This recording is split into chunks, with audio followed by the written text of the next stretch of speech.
Hey everyone, this is Tim from Your Six Tech. Today in this video, I'm going to show you how to adjust the HDR color on your PlayStation 4 account. If the colors are off, let's go up to the top and then go to Settings. Then scroll on down to Sound and Screen. Then go to the Video Output settings.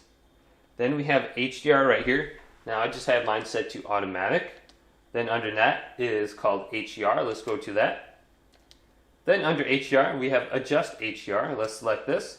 Adjust the HDR high dynamic range. So let's go to next, and then it's going to give us some options right here. So press left and right buttons to adjust the brightness until the logo is almost invisible. So here's the icon in the middle of the screen. Let's go to the right, and it's going to disappear on me. Now let's go to next right here, and go to the other screen.